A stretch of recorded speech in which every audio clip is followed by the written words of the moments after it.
Hi, my name's Deb Cupp, and I'm the president of Microsoft US. Deb, thanks so much for making time join us on the Ivy podcast. I'm super excited about our conversation that we had planned for our listeners here. But before we do that, can you give us a thumbnail version of your career prior to that? Yeah, sure, John. Thanks so much for having me. I'm happy to be here as well. So yeah, currently the president of Microsoft US, and I've had I don't know, do I have to age myself, John? A fairly long, long career doing many things. Worked for a company called Standard Register that's now Terrell Communications for 17 years, which is really the bulk of my career, and had the opportunity to do many, many different jobs there. Went from there to SAP, where I was for 6 years and worked on the traditional side of the business at SAP, and then went to run one of the cloud acquisitions in North America, which was SuccessFactors, which was an awesome experience to both work in a cloud business as well as an acquisition, which was pretty interesting in terms of culture and figuring out how to bring the companies together. And then to Microsoft. So I've been here 4 years now, loving every minute of it. And I started with the company in a corporate role. That was a global job looking across our enterprise businesses and working on all of our industry strategies for the company. And recently, in the last 8 months, I've moved to this role as president of MSUS. So it's gone fast, really fast. It's been a lot of fun, and I'm enjoying every minute of it. Wow, that's super exciting and very colorful and diverse career you've had so far. Thank you for sharing that.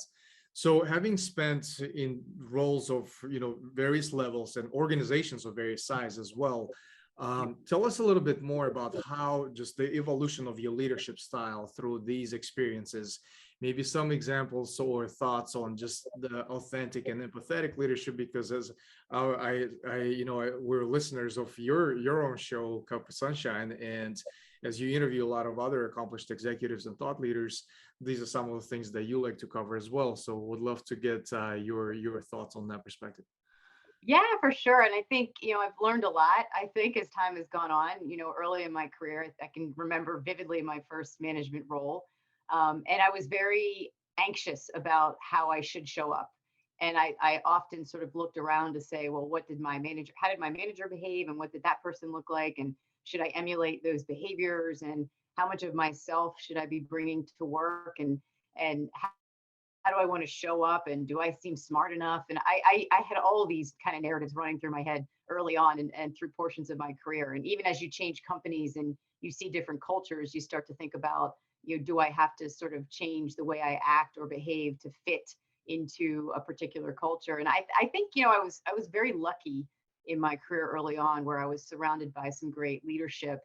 And I think they all, gave you a path to sort of be you, always, of course, in the guardrails of doing the right thing and operating with integrity and all those things that I would do anyway. But I think I maybe gained confidence as time went on. I think earlier I was always a little more anxious to be super authentic. And as I gained experience, as I started to realize life's a lot easier if you just show up as you.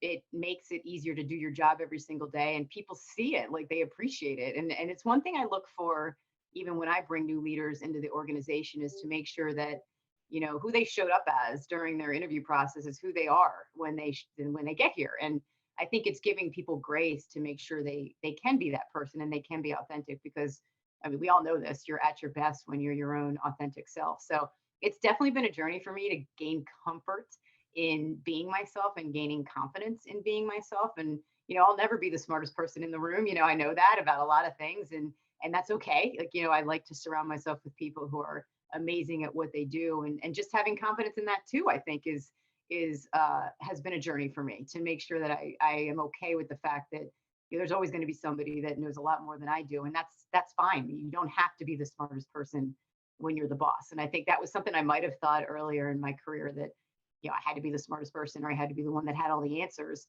when in fact you realize you don't at all. Your job is not about answering all of everybody's questions and figuring everything out and being the smartest person. It's about really building an environment and hiring the right people that do that beautifully. And your job is to guide and lead and provide that North Star and an opportunity for people to really develop and grow. So it's been really fun. I think it's sort of fun to learn about the way you do things early on, and and to look back every once in a while and to recognize, the progress that each of us make individually.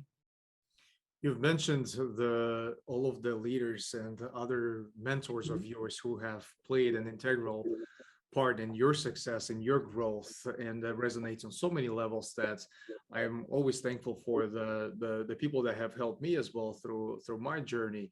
Tell us a little bit more about that role of mentorship as part of your current career, paying it forward, and maybe if you could drill a little bit deeper in the sense, what is maybe one advice or series of advice that you had received earlier on in your career that you continuously refer back to even these days and that you used to pass on to people that you mentor? Yeah, I think I've been incredibly lucky to have people from the very beginning who were amazing mentors for me. And there's been lots of pieces of advice along the way that have been incredibly valuable. And I will say, I think the mentors can change over time, so there's some that stick with you along the way as you continue in your journey. Some are in your life because of the company that you work for. And as you move on, perhaps those relationships don't stay the same. But they're all incredibly important at a particular point in time. And I've had mentors that have been peers. I've had mentors that have been bosses. I've had mentors that have been in other companies. I've had mentors that have been all shapes and sizes, I would say. And I think there's been lots of great pieces of advice that I've gotten. And the ones that are probably the best are the ones who are just deeply honest. And this is something I talk about a lot with mentorship is it's not great to have somebody who's always going to tell you like, great job, or, that was really good. And, I think that you do your best all the time. Like that's nice. And sometimes you want to hear that for sure. But it's the ones who kind of push on you to say, why are you doing it that way? Or I had a mentor once say, what are you afraid of?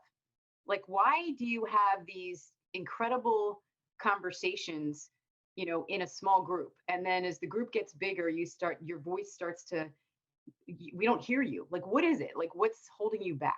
And I noticed this about you, and I think you're doing yourself a disservice. Like, that has stuck with me forever because now I say that to people. So it's things like just little things. And I think that's the piece that people miss sometimes with mentorship relationships or even sponsorship relationships, which are even stronger.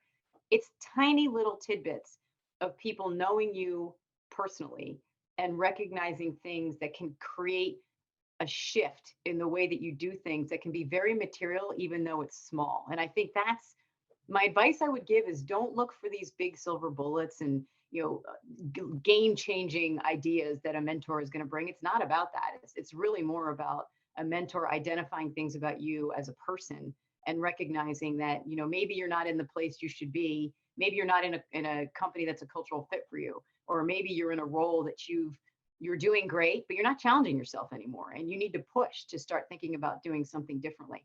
I think mentors are awesome at sort of identifying those points in time to say, hey, you have an opportunity now to do more, and you're not doing yourself any favors by excelling like crazy in that current job. Go Mhm. do something else. Go step into something that's really hard, and learn something from it. So I think I have been, I just can't say enough about it. I've been so lucky to have people along the way that have been so helpful to me.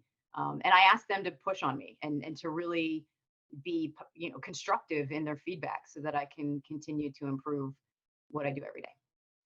To double click further on a point that you made around honesty and authenticity as part of just the overall how you operate in general, one example that really comes to mind is I was recently listening to a conversation with Emily Choi, the president of Coinbase, and she gave an example of how the founder of Slack, Stuart Butterfield, how he approaches the overall feedback and how he provides feedback to the, I guess, to his organization, to his leadership. And one thing that really stood out is the overall concept of honesty, that horses smell fear, that at the end of the day, even if the feedback is not so positive, that it's so important to start directly with that here's some of the things that you did wrong, here's some of the areas that I want you to improve on, and here's a path how to get there. Curious to get your thoughts on just the overall feedback and how do you communicate with your peers or your folks within your organization. Share some thoughts around just providing feedback and how do you go in terms of efficiency of that. Yeah, I'm super glad you asked that question because feedback is hard to give, and it's probably the single most important thing that we can do as leaders. I'm a direct person by nature, so sometimes I have to sort of pull myself back a little bit because I tend to just want to be super direct to say, hey, here's what I saw, here's what I thought was amazing, here's where I think there's areas of opportunity. I couch the feedback based on the person, so if you know the person well enough, you know how they receive feedback. So I had one person who works for me who has flat out said, I can't take any feedback right now. And that's awesome. Like, so to know that there are periods of time where people can receive and hear the feedback, and there are periods of time when they can't. So that actually helped me say to people before I give feedback, I'll actually say, how do you feel about getting some feedback? Is this a good time to talk about some feedback I'd like to provide? And if they say, you know what, no, like I'm not in the headspace for it, cool. Like we'll revisit it when you are. Or yeah, for sure. Like let's hear it now. And so I know for me, feedback has to be specific. So when people give generalizations in feedback, I find that super hard to action. And I'm an action biased person by nature. So I get frustrated when someone tells me something that I don't know what to do with. So I try to do that as well. So I first kind of ask the person if they're at a place where they're comfortable getting feedback. If yes, then I always do absolutely want to give both positive feedback as well as constructive feedback. And I always use examples.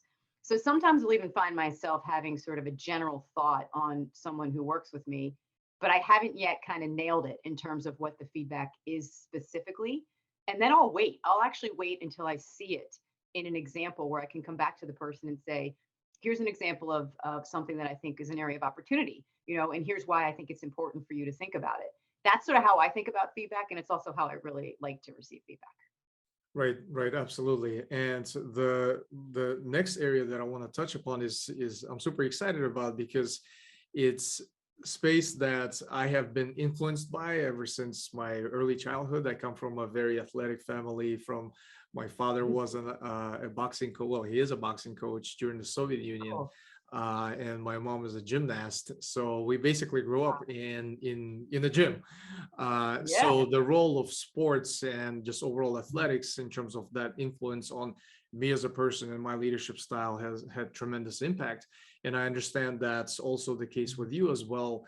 Tell us a little bit more about, the role of sports, how that influenced you as a professional, and maybe your leadership style. Please share some of that.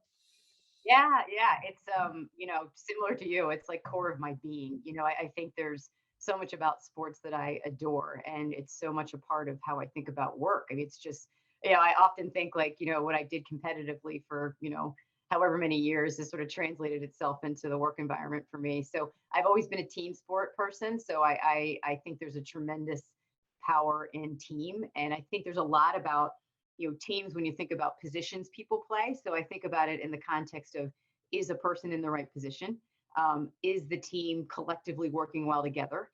Doesn't help if you have a bunch of superstars that can't kind of bring it together in a way that brings value. That is totally translates to the business world, and it's sort of, I'm a bit of an arranger in terms of how I think about people and where they should be and how they can create the greatest impact.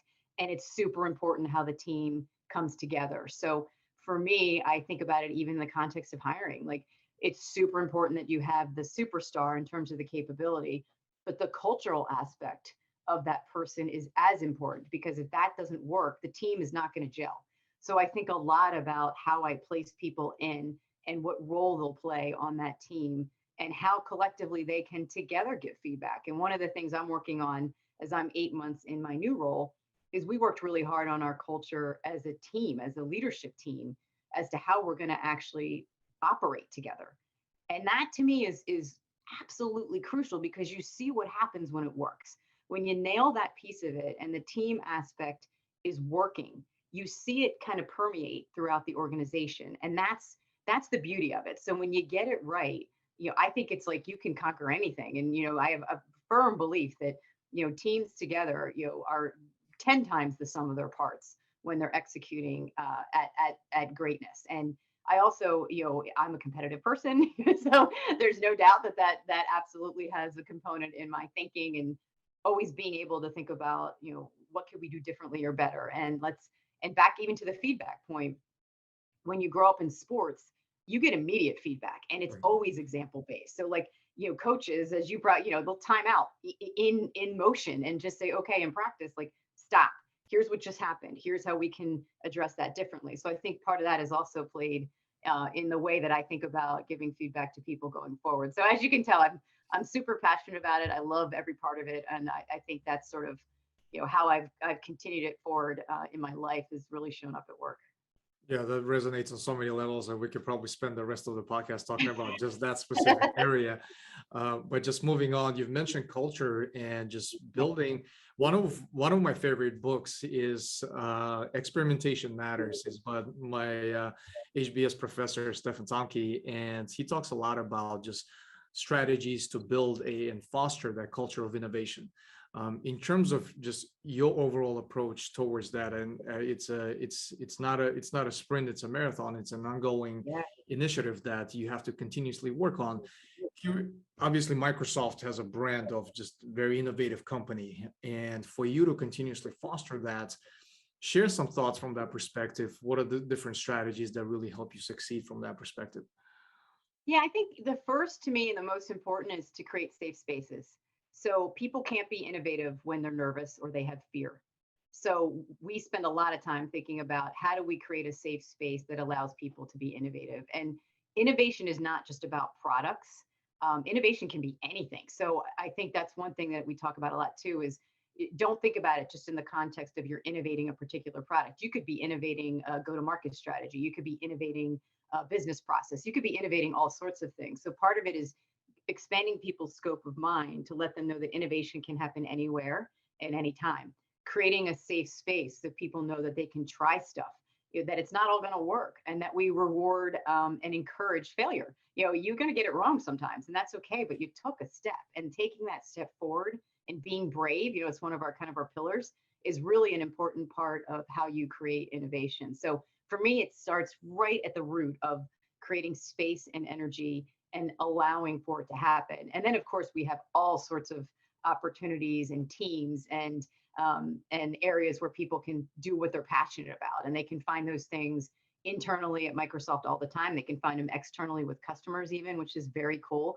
We have innovation centers, so it is core to kind of our culture at Microsoft. But I do think the key to anything related to innovation has to be creating safe spaces so that people feel like they have the opportunity to go open their minds and do things that perhaps they hadn't thought about in the past.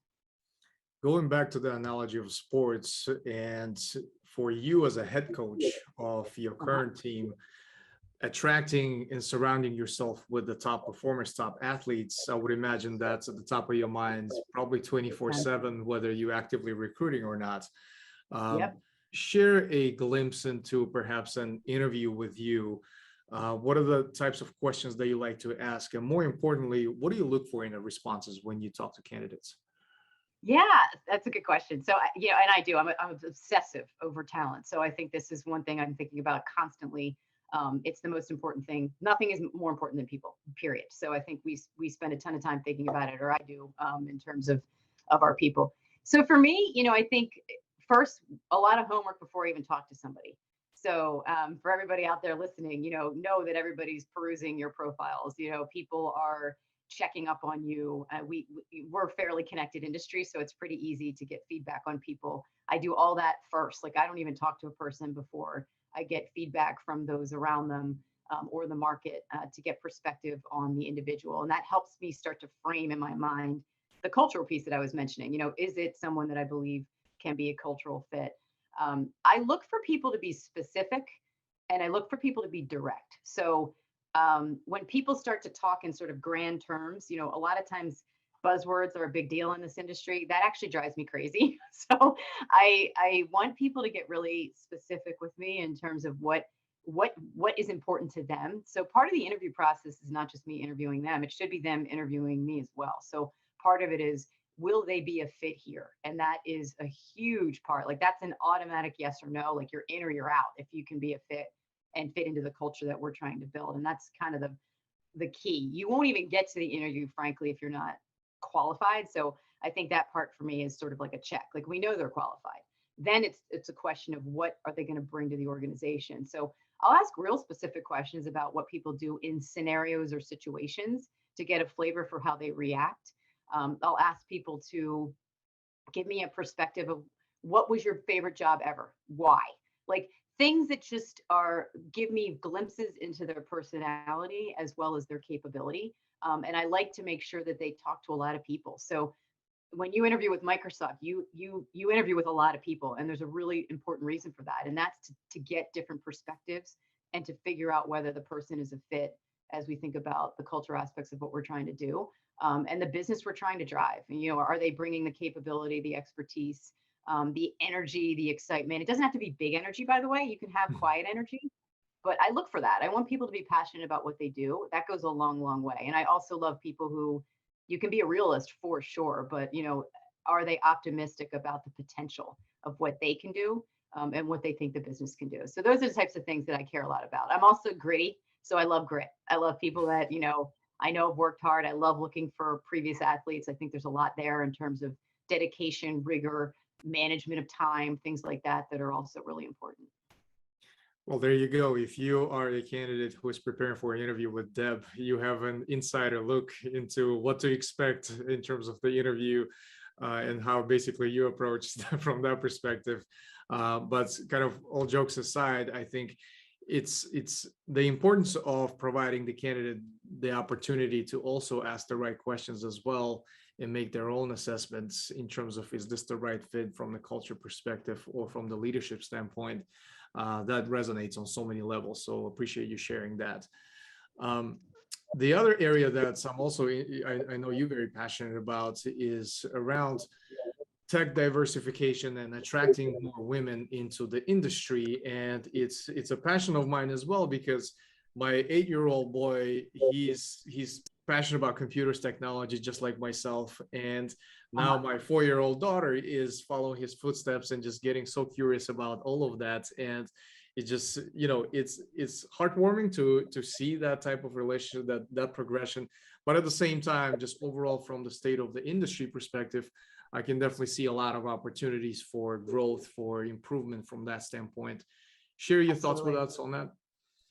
Yeah, and we know this. The data proves that young girls are often sort of led out of things like engineering. They're led out of the sciences.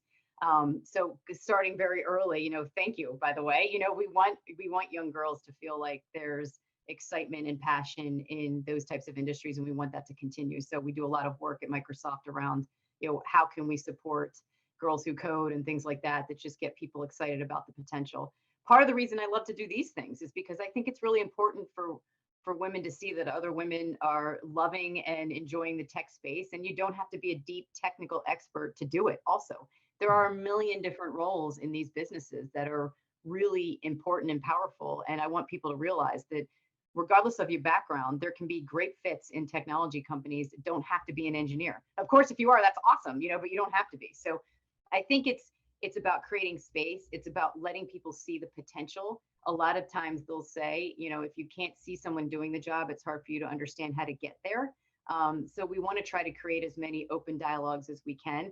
And I think we have an accountability, frankly, personally, to be reaching out, and helping women in some cases right now, currently, actually come back to work in technology, because all of us lost a lot of women through the pandemic, just given the pressures. We saw a very significant exit of women in the workplace. So we're thinking about that a lot too. So I think there's a personal accountability. We have to use our own networks. We have to figure out how to be vocal about it and get the conversations out there. And then we got to create flexibility. So one of the things that's really important, I think, for women, but I think for everyone, especially after we've gone through the pandemic, is creating flexible work environments. And that's something for us at Microsoft we think a lot about. How do you make sure you're creating space for people to do the work they can do in their best way? We'll be hybrid forever at Microsoft. So, there'll be people working in office, there'll be people working virtually. Hours can be flexible. So I think it's those types of things, like employees are going to require that. I think that's a good thing. Let's give people the space to do it when it's good for them. And that will bring more people back. I firmly believe that. So it has to be intentional. So hoping for it isn't helpful. Requiring it in terms of the expectation around interview slates, the expectation around what percentage representation you have, like that's deeply important to us. I think it has to be for everybody. Otherwise, you won't make the progress you want. You have to measure it. in order to get there. And I think that's an important part of what we have to do. Yeah, that's very powerful. And for you as a leader of a global technology leader, I'm always fascinated by the overall concept of information diet or content diet. And what are the Yeah. very successful professionals or entrepreneurs, how do they go about curating that specific diet? Because it is a diet at the end of the day. What do you let your mind be exposed to in terms of with so much information overload out there? Share your thoughts on that. How do you approach just overall your content diet, and what are some of the sources for you for learning? Yeah, it's such a good question because it is overload. Like there's so much content even in your day, in terms of what you're absorbing or trying to absorb. Right. So I think that's a really good question. One of my biggest sources of learning are actually our customers. I get so much knowledge from having dialogues with our customers every single day. And that's sort of, you can read books and that's great. And I do. You can listen to podcasts and that's great. And I do too. And Pivot's one of my favorites. I like that a lot. But I also want to understand sort of the guts of what actually goes on day to day. So I find that when I have a conversation with a customer, I'm getting to the real deal around the experience that people have every single day in their life Mm. and their work and how they're reacting to it and what are they doing differently. So almost every conversation I have, even though a lot of it, of course, is around Microsoft and the technology we provide and the opportunities we provide to help them reach their business goals, I also kind of want to always understand. I talked to a customer the other day who's going through a pretty significant reorganization, and we talked for 20 minutes just about that. Like, what does it feel like? How are you managing it? How are you managing the customer experience based on that? How are you managing your employee retention? What approaches are you taking? So those things feel so real to me, like that I can actually use it. It's something I'm absorbing and saying like, that's something I can apply day to day. I learned from I talk about this concept of a board of directors, and I give Shelley Branson credit because she's the first person, she works at Microsoft, who kind of put that term in my head. But that's the people you sort of surround yourself with that are just amazing at their lives every single day. So I also have a lot of content coming in from there.